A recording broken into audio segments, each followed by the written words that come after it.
Hi, and welcome to this session, The New Era in Experience. My name is Jamie Brighton, Head of Product Marketing for Adobe in EMEA, focused on the Adobe Digital Experience products. I've worked in digital marketing for over 20 years, with over 15 of those at Adobe. And I've privileged in that time to work at the forefront of technology being used to drive exceptional customer experiences. We all know the impact of the pandemic has been far-reaching and widespread. It's impacted every corner of the globe and all aspects of society and business, even reaching the heights of Everest Base Camp in recent weeks. Overnight, we swapped our desks for kitchen counters and dining room tables, and face-to-face meetings for virtual ones. And I know that my team are already and always primed for that dreaded line, "You're on mute, Jamie." And the economic impact of the COVID-19 pandemic was felt by all in that time. And as you can see from our first slide, GDP fell across the whole of Europe. Any future growth will come down to our ability to embrace this new normal, adapting to remote working, an increase in digital collaboration tools such as Teams, Slack, and Zoom, and easing restrictions on transport and socializing. So what does this new normal look like? And in essence, that new normal is a term that we're already becoming possibly overly familiar with. But how can brands thrive in what is, in our world, in our words and our thinking, a new era in experience? Well, we recognize that the pandemic had a dramatic impact, not just on how we all worked, but it also changed how our customers behaved. It elevated their expectations for digital-first experiences and fundamentally transformed how they live their lives. Now, typically, consumer behavior doesn't change as much as some of the analysts would have you believe or say it does. Change only really happens when culture and technology change at the same time. And in the last year, COVID has really forced some big changes upon us. If we think about the areas, we've seen change politically with restrictions on movement. We've seen economic change, depressed economic activity in some sectors and spikes of activity in others. Electronics, home office furniture, home entertainment. These are all categories that have seen big spikes in those consumer activity and behavior. We've seen changes socially. We've learned to work from our kitchen tables and socialize on Zoom. And we've also seen changes in terms of technology. And one prime example of that would be the forced acceleration of e-commerce, forced on brands and also, in many cases, forced on the consumer. The new era in experience is predominantly digital. It's an era defined by speed, agility, and increasingly personalization, and is dictated by ever-shifting customer behavior and expectations. But how did brands react to these shifting attitudes and expectations during the pandemic? Did they embrace change? Were they willing to take risks and make mistakes? Did they have the guts to rechannel investment into new, unexplored, and untested areas? Ask yourself these questions. Were your organizations able to take advantage of some of the opportunities here? These were just some of the questions that we at Adobe really wanted to address. So we teamed up with London School of Economics to answer them, or at least attempt to, and to explore what this new era in experience looks like. Above all else, we wanted to try and answer that question. What separated brands who thrived in the pandemic from those who didn't? So this is we feel, a truly groundbreaking research project from LSE. It was started over 10 years ago and led by Dr. Alexander Grauss. Dr. Grauss has been researching digital, cloud, and disruptive and emerging technologies since 2007, alongside management practices and the impact on firm performance that best practice technology management can deliver. Through his research, Dr. Grauss first identified the emergence of 3 distinct business archetypes when it comes to business success and digital transformation. Those 3 brand categories: survivors, hiders, and thrivers. That research culminated with heavy focus on the events of the 2020 pandemic, revealing some priceless insights into how these brand categories, these different brand categories responded to the challenges of the pandemic, providing detailed info on exactly why thrivers did actually, indeed thrive. And four of the key areas used to distinguish between these brand responses are their approaches to leadership, to technology strategy, to digital appetite, and to digital transformation blockers. So let's have a little look at some of these categories and what we discovered in a bit more detail. Survivors, those organizations getting by effectively on the bare minimum. Survivors accounted for 35% of brands surveyed in the research. The numbers on screen are representing the impact that was felt by each of these categories in their overall revenue during the pandemic period. Let's just talk a little bit about some of the kind of impacts that were felt and how these organizations behaved in different ways. So we can see that survivors felt a 70% impact, or 70% of survivors felt an impact, recording a revenue drop. 35% of hiders, which is another of the archetypes, saw an impact, and thrivers only saw a 15% drop on average in their revenues. So let's look at those categories in a little bit more detail. How do the archetypes compare when we're thinking about this definition, and we're thinking about attitudes to investment in digital transformation and overcoming some of these challenges that we've seen from the pandemic? Well, as I said, we looked at this in four main areas: leadership, digital appetite, strategy, and digital blockers. Survivors, getting by on the bare minimum, they accounted for 35% of brands surveyed in the research. From a leadership perspective, leadership at these brands tend to be the most cautious, but also the most disconnected from the day-to-day running of the business. From a technology strategy point of view, almost all investment spending was frozen, and innovation programs were deferred to a later date. The digital appetite category, these organizations made the most reactionary and drastic spending cuts to digital projects, in a lot of cases pulling all budgets overnight as a direct result of trying to respond in some way to the pandemic. Digital blockers, primary blockers included leadership resistance, who cited technology costs, time to implement, lack of digital skills, and security as the main barriers to really coming through the pandemic in any kind of fit state, or ability to, with any kind of ability to right the ship once the pandemic was over. The second category, or second archetype, was hiders. And here we're categorizing selective investment in order to sustain some kind of competitive position. Hiders make up 40% of the brands surveyed, and demonstrated the following kind of characteristics in each of these categories. Leadership, management applied a mix of near-term profitability and long-term efficiencies. They're typically focused on people and technology openness. Technology strategy, hiders selectively refined investment in areas that they believe to be of the greatest benefit. Digital appetite, we saw reductions in spend on technology and innovation, but a maintenance or maintaining just enough investment to sustain a competitive position. The digital blockers were very similar to the survivor archetype, but potentially not as restrictive. Primary barriers include technology costs, time to implement, lack of digital skills, and another big one, technology security.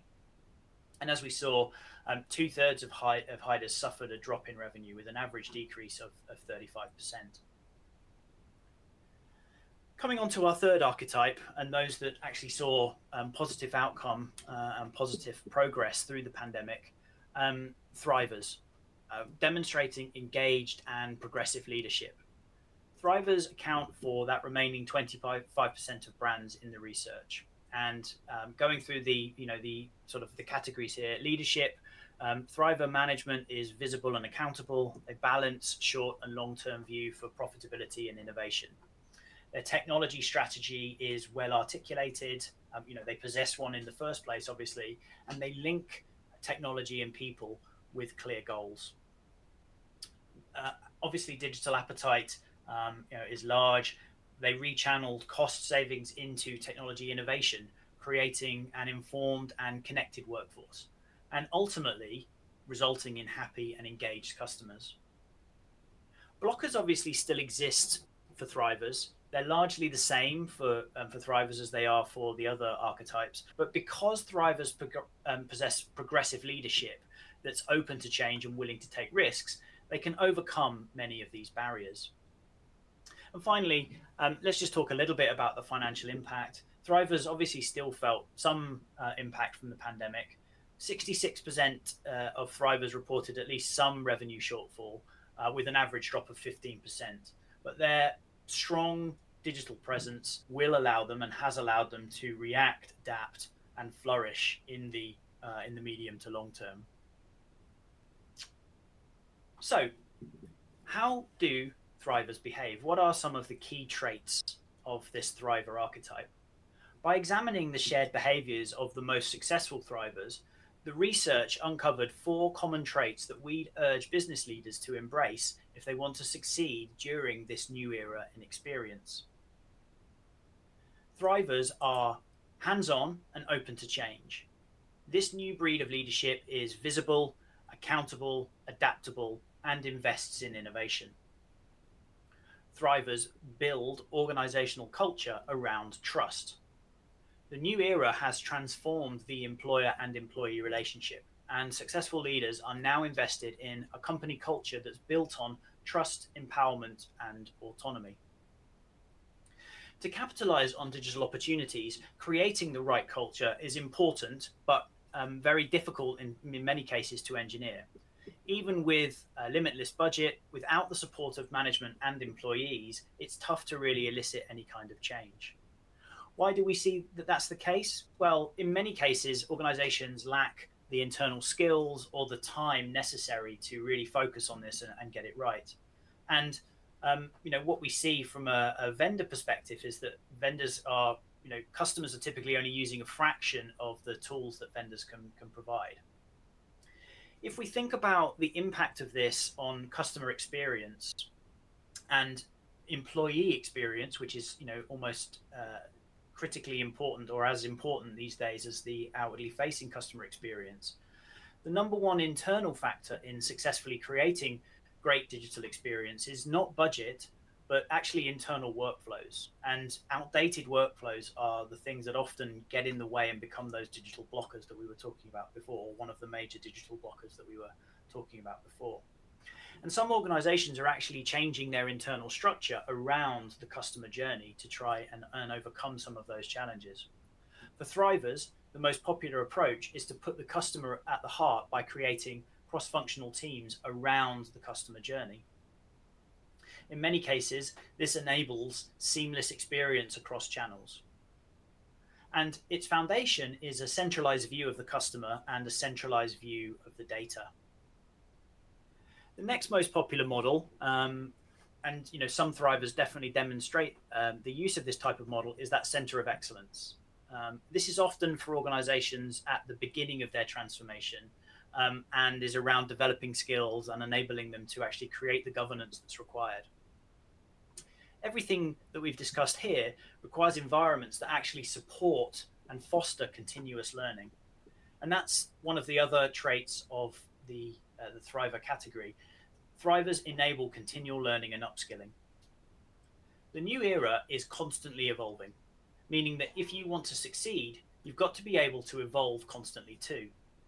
Thrivers continually look at new ways to enable their people to best meet their customers' needs. So they're continually and constantly pushing the bar for what their customers expect. Generally, we would say, we need a more enlightened view to what learning and development can deliver for organizations. And we should aim to deliver dynamic learning experiences that fit individual and organizational needs. And this means increasingly things like face-to-face training and on-demand training options for job specialities. And then thrivers also adopt rapid decision making.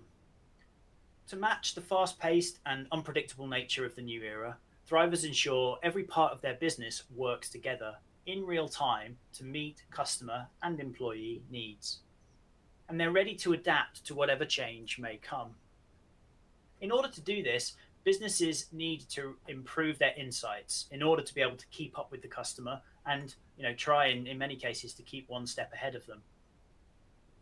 As a result, 3/4 of senior executives that we surveyed in our recent eConsultancy Digital Trends report said that the role of marketing in setting strategy had expanded in 2020 and would expand further in 21.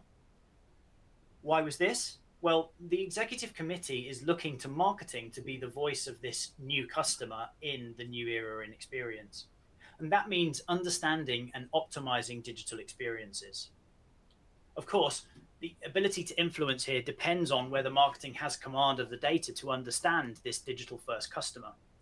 Speed to insight is a key lever for marketing to establish their authority in the boardroom and ultimately to secure the healthy budgets that are required. Over 3/4 of senior executives say that because digital customers are marketing's domain, marketing has taken a more active role in strategy during the pandemic. Those who will remain at that table have above average digital measurement capabilities and the ability to communicate KPIs to external stakeholders. Just as a quick example here, at companies where marketing has strong capabilities in gaining accurate insights and then testing them in the field, the CFO is 2 times more likely to recognize the importance of customer experience than in companies where the capability is weak. Let's not allow a return to the pre-pandemic ways of making decisions by committee. We've already heard some execs talk about their organizations adapting to new and agile ways of taking decisions at the start of the pandemic, but that they feel that they're already slipping back into the old habits of taking months to make basic decisions that we might have seen in the past. So let's look at a couple of examples of organizations that are certainly thriving and that we really think that we can learn from. Asprey, one of the world's oldest boutique retail brands, has built its customer experience around luxury face-to-face interactions. After the pandemic hit, it only took Asprey 1.5 months to make the bold decision to go 100% digital. The challenge that they faced was in translating the physical high-end feel of their in-store retail experience into a digital setting. To establish a similarly high-end digital experience, Asprey invested in key emerging technologies such as AI and blockchain. One major area of investment was this use of blockchain to highlight each stage of a product's manufacturing process, bringing to life the supply chain and the artisan craftspeople behind the creation of each product. It treated the customer to a complete view of their purchase's history and creation from start to finish. And digital technology has enabled Asprey to create this new brand of customer experience at scale and for all its products. It not only adds value to the product itself through confirmation that it was made with the proper values, but it also elevates how Asprey interact with their clients and their supply chain, because they're giving their partners more customer-facing visibility. For Asprey, the pandemic actually served as a catalyst for digital transformation and removed all internal resistance. Another great example is Boots. Few brands are as entrenched in British culture as Boots. It's a staple of the British high street, and so historically, much of its revenue revolves around its physical stores, of which there are over 2,500 across the UK.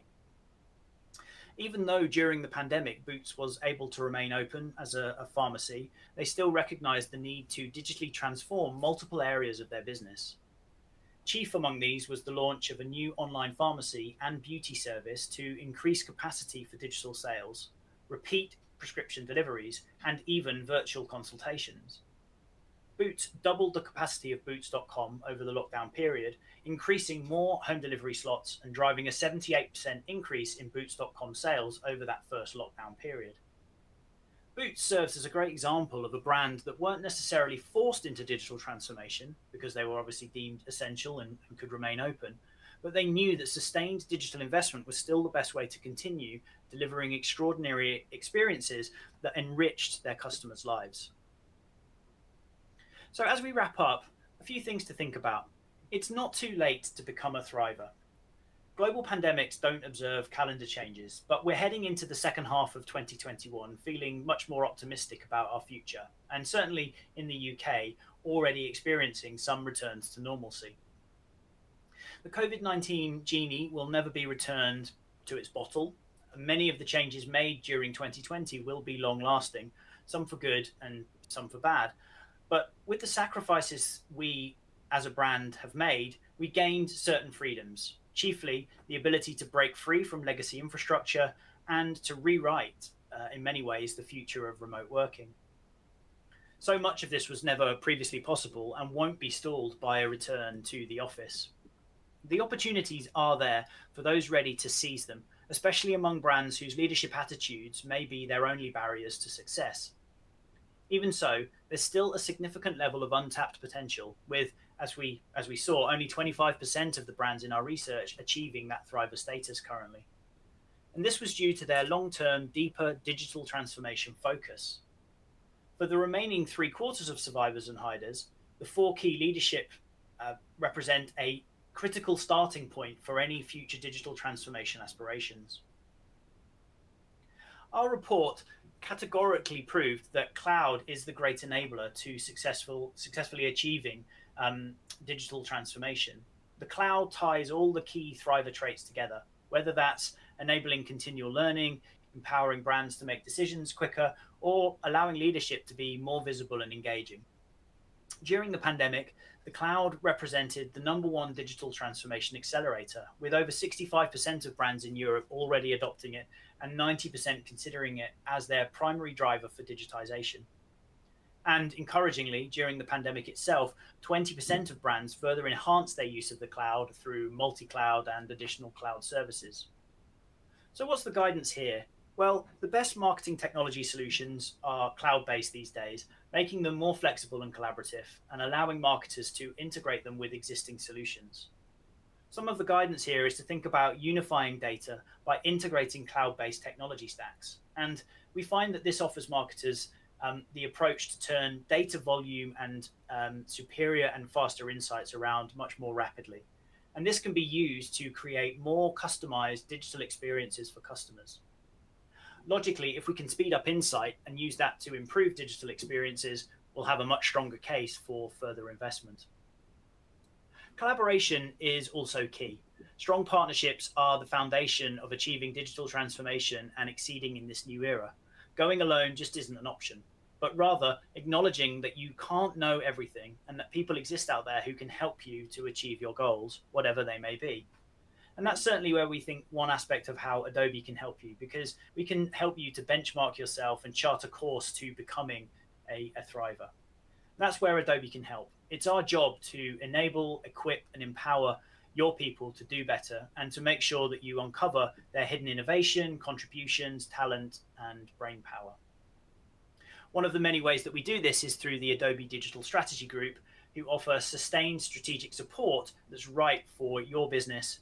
And they offer things like standardized benchmarking of your digital maturity, your performance, your engagement capabilities, thought leadership and expert advice from industry-leading digital strategists, and long-term strategy recommendations, as well as things like short-term digital strategy roadmaps.